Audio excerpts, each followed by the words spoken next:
Thanks for joining me, Jeremy. We're streaming live on the net. Oh, yeah, and you think Radio that's going banner. to faze me in some way? Now, I'm not going to ask your age or mention your age, but I'm assuming you're just old enough to remember let's call them the good old days of motor racing. It depends what you... Was it Niki Lauda's crash was probably the moment when it just went homosexual, probably. You know, in the Nürburgring. Yeah. And he caught fire, lost his ears. And that was after that, Jackie Stewart really got into his stride with the safety thing. And then yeah, you're right. So you reckon pre-Lauda's crash, it was a completely different racing world? I can't imagine Gilles Villeneuve existing in the world today. He went out on the lap that killed him without any seatbelts on, so the story goes. Did he really? He was so angry. Who was his teammate at the time? Didier Pironi? Mm-hmm. I think it was Didier Pironi, they had an agreement over how they were going to finish in the previous race. Didier Pironi had broken the agreement, if it was Pironi, I'm sure it was, had broken the agreement and then set the fastest time at the following race in practice. So Villeneuve was so angry, got into his car, never even did his seatbelt up to go and beat him. But can you imagine a racing driver today just saying, I'm in such a rush to get out there and be the fastest that I'm actually not going to put my seatbelts on? Today I despair of it today. It's supposed to be, you know, this glamorous, dangerous sport. It's more dangerous sitting here. But don't you reckon, but each driver would say the same thing? Like if you ask a Nico Rosberg, if you were to sit him next to Sterling Moss and say, this guy raced when it was dangerous, well, Nico could rightly say, yeah, but he didn't have to have the reflexes that I have to have. What? He's got traction control. They just sit. But in terms of the speed at which everything's happening, it is a completely different animal.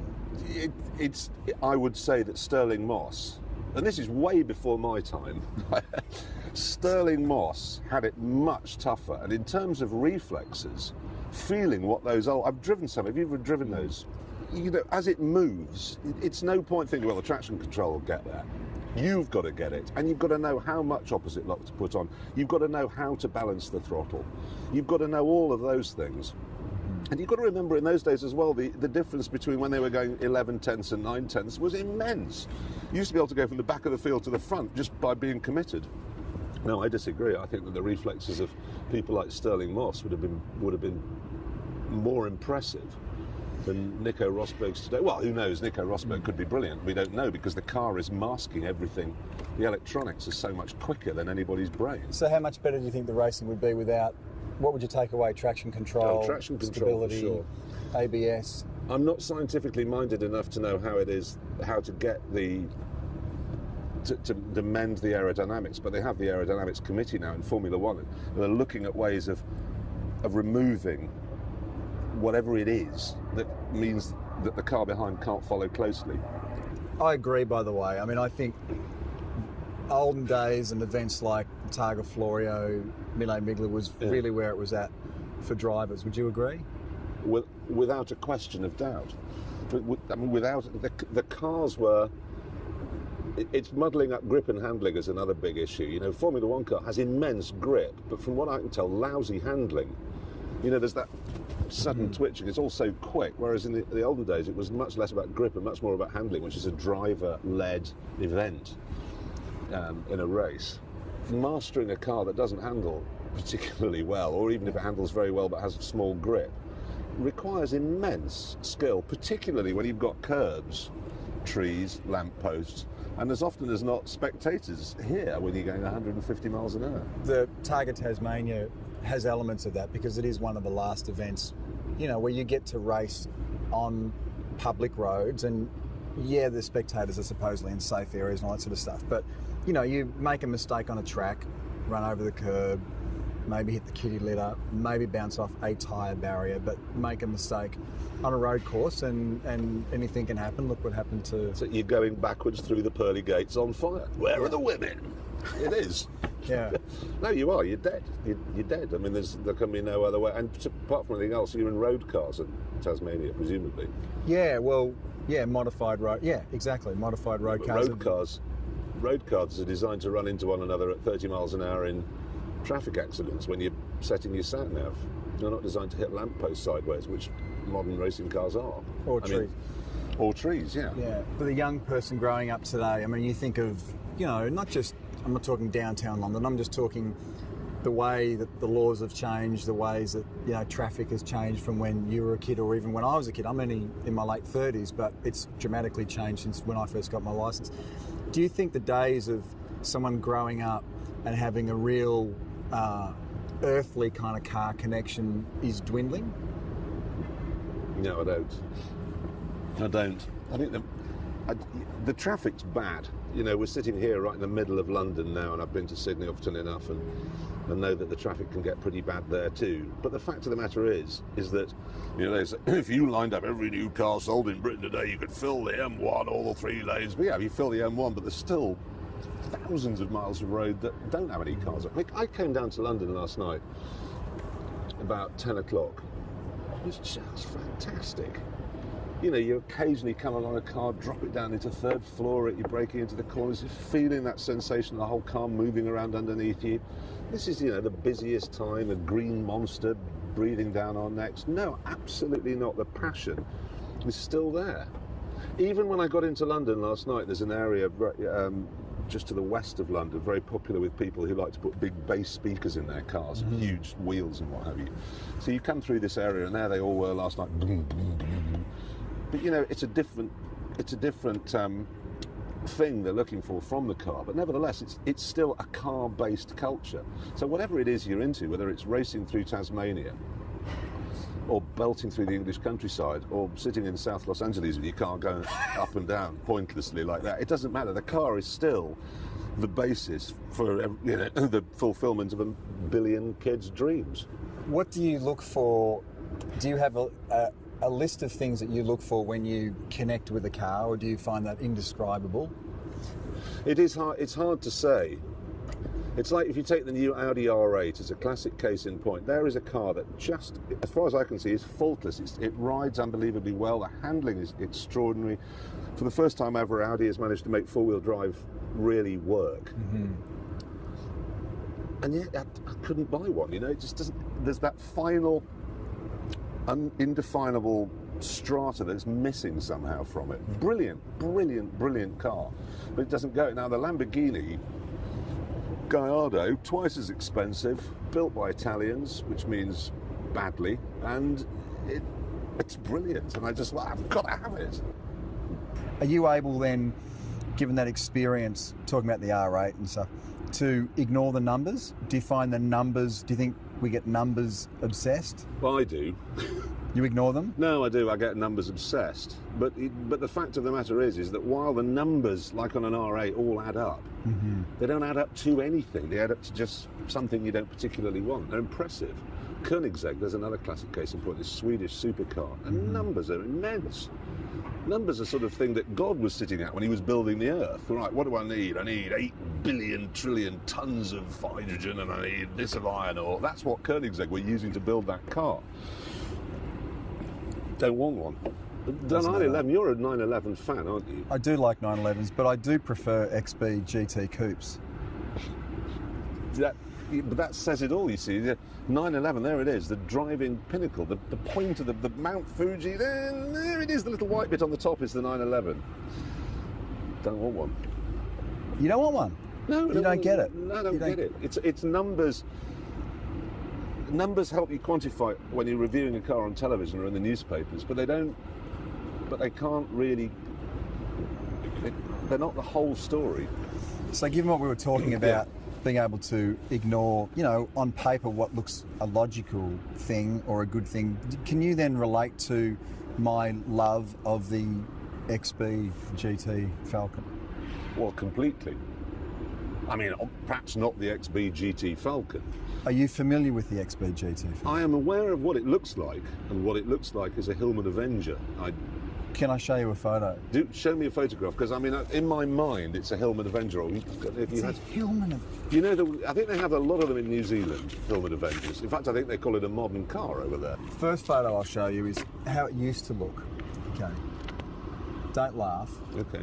This is when it was new. No. This is after you've made it a racing car? No, before that. This is when I just got my licence. Okay. And I'm about 17 years old, and this is before I could do anything to the car. Okay. Who's that? That's me. What did you put dye in your hair for? Well, you did that back then, did you not? No. Right, that's not like a Hillman Avenger. That is. Well, that has got big overhangs. Here's got leaf springs, big overhangs. Leaf springs, correct. It's got. There's a more modern photo. It's a muscle car, isn't it? It's a muscle car. As you can see by the 911 behind it, these rear guards are what you call a little large. This was the car that rescued Ford, wasn't it, in Australia? In Australia. I wish. So you're one of these people that went to Bathurst and had fights? Yeah. You did do that? Yeah. Something I really want to do that. Go and fight with the GM people.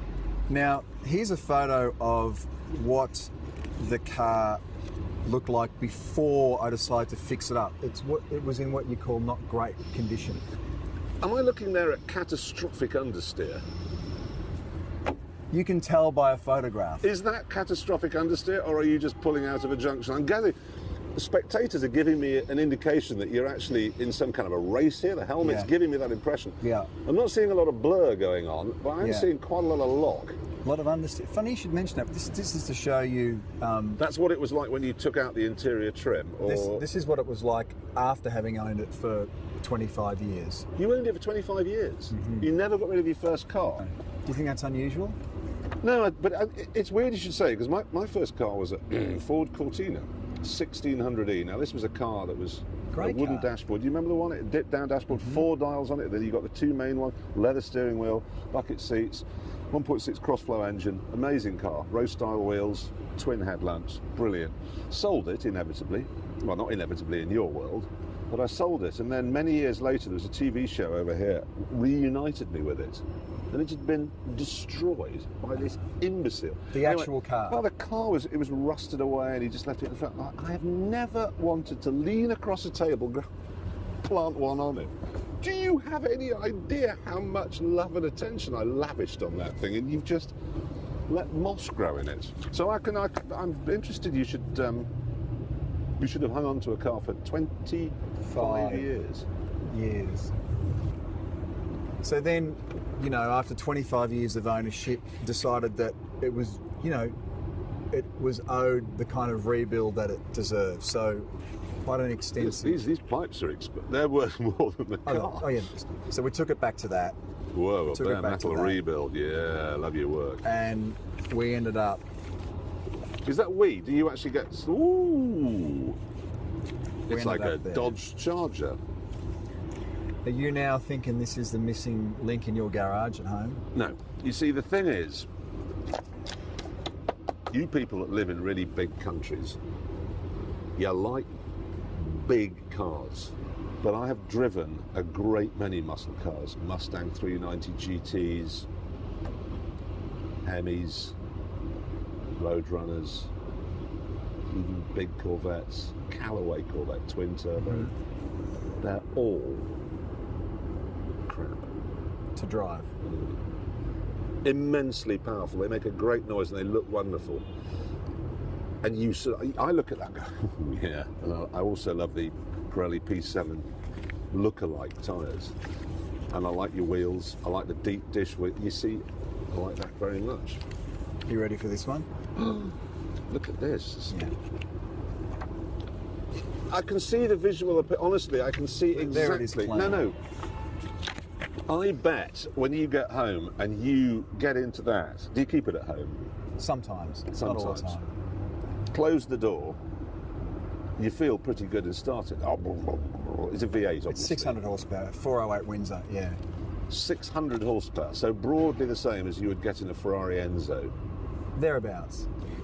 So 600 horsepower and leaf springs. Yeah, well, the category I race in, you have to keep the original suspension, pickup points and geometry. Are you mad? I didn't think I was. But then this happened. Well, now you see, I could have predicted that. No, See, what you did there was you put 600 horsepower in a car with leaf springs, and then you went racing in it. So do you think that part of what occurred there is that I've confused, because what's happened in my life is that I've had this car forever. I've grown up thinking that it was always a great handling car until the day that I actually drove a great handling car. Yeah. And then I realised, no, I just love that car. Yeah, but it's sure. not a great driver's car. And then I thought, well, I'll drag it, kicking and screaming, into a profile of a great handling car. Spent a lot of time, a lot of money, a lot of patience developing the car. This was its maiden outing in its, redesigned format. And Oh, was its maiden outing? it was its maiden outing, and Was this a hill climb type event, or? this was in Targa, Tasmania. Oh, This- it was the Targa Tasmania. The accident happened on a really I've got a simple photo. bend, On a- or even perhaps in a straight line. It's one of those gnarly downhill, tightening right hand. Okay, so we're braking downhill, and this weighs, I'm guessing, 7-8 tons. Something in the order of. Is it really still 2 tons, even though it's stripped out racer? Yeah, with me and Tony on board, my navigator, we weighed in at 1,900 kilograms. So just shy of 2 tons. Yeah. And so you're trying to stop that with 90. What year is this? 1974. 74 brakes. Are they 74 brakes? No, or no, have you I updated the brakes. Okay, should have Yeah. updated them maybe more. Because it's hard to pull one up, as I'm sure you know. 2 tons of metal rolling downhill. So you went through. Is this you here? Yeah, this is. I can show you the actual. So if you did this in the UK now and hit that, you would be arrested for damaging. This now in Britain is punishable by death. That and shooting the Queen, hurting a tree. Can you understand what I've tried to do? Yeah. I did not want to part with this car in the same way that I'm sure you wish you had have hung onto your I do. Cortina or your Escort. Yeah. Are you familiar? With the Gate Guardian? No. If you go past, what are they called? RAF, Royal Australian Air Force, presumably, isn't it? RAF or Yeah. whatever, yeah. RAF. If you go past RAF bases in Australia, do they have like planes on plinths outside? Yeah. Some cars, I've decided, are born to be put on a plinth.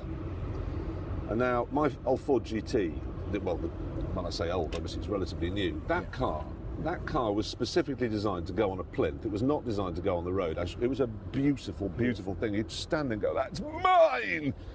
But then, unfortunately, you go, that's mine! And I'd get in it, and then it wouldn't work. And then you'd have to call the tow truck, and then it would bring it home. What I should have done on day one was put an enormous steel plinth somewhere down by the gate, a bit of an aggressive angle, and just put it there. And then I could have gone, that's mine! And there would have been no chance of ever actually going for a drive in it. Look at that! A lot of cars are like that. They really are. I can give you... Why I know why you've done what you've done is recently for Top Gear, we had to go to America. We were given $1,000, I think it was, US dollars, to buy a car, and then we had to drive it from Miami right the way up through Florida and Alabama and to New Orleans. And I bought this Camaro. It was a V8 Camaro. Absolutely shot when I got it. Brakes had it, power steering pump had it, an alarming clonking from the front suspension. The steering wheel was coming off. There was a dead body in the back. It was just appalling. And it got progressively worse. Inevitably, the air conditioning wasn't working in August in the southern states. When I got to New Orleans, I loved that car more than I loved pretty much life itself. Because I was the only person, anyone else that would have got into it would simply not have been able to make it work. There wasn't enough clutch play, you had to work out how to turn the steering wheel. Everything was, you had to be in tune with it, absolutely. As much as you would know every little detail on that big Avenger. No, much as you know every detail on that. And it's like, that's really where a relationship comes from. Because there was a guy called Charles Babbage who invented the computer back in the 18th century. He talked about the unerring certainty of machinery. Okay, now the problem you have is that when you have the unerring certainty of machinery, it is a machine. When something has foibles and won't handle properly, that gives it a particularly human quality because it makes mistakes. And that's how you can build a relationship with a car that other people won't get. And that's why I can understand what you've done, but you should have put it on a plinth, taken a picture of it, really good quality, high quality picture of it, taken it down to some really good photographic shop in Melbourne, had it turned into an enormous poster and put it on your wall. 25 years of ownership. By the way, the car is practically written off. You're not rebuilding it? It's kind of worse than it looks. It's really sort of had a... Well, because it's so the floor like stiff and it's got a full cage and it's done a bit of that. I'm now at this juncture where anything's rebuildable, as we know. Anything is repairable. I've got a little bit of middle-class guilt about the fact that, well, someone else may not be able to repair that car. Someone fortunate like myself can entertain the option. I've had these like little tiny glimpses where I go, well, maybe after 25 years it's time to go, that life has come to a natural ending, or I really have no choice but to fix it. What would you do? Well, if your wife gets a cold, do you turn around and say, well, we've been married 12 years now, you're not working as well with a runny nose there as you used to. I think, if you don't mind, I'm probably just going to trade you in for something, I don't know, much younger. So see you, goodbye. Would you do that? No. Well, here's my dilemma. It's a tricky one. If I rebuild the car, if you were me, would you race it again? No. When you rebuild it, 4 big bolts on the bottom. That'll be mounted on a plinth. That's my car. I've lived with that car for 25 years. Plinth it. Retire it for real. Like literally rebuild it. Say, I love you. You're done. Could even rebuild it cosmetically. No, you couldn't actually, because it would always know it had a twisted spine. You've got to rebuild it properly. And also the leaf springs are broken, and I feel like in terms of automotive history, I need to at least repair that so as to immortalise leaf springs.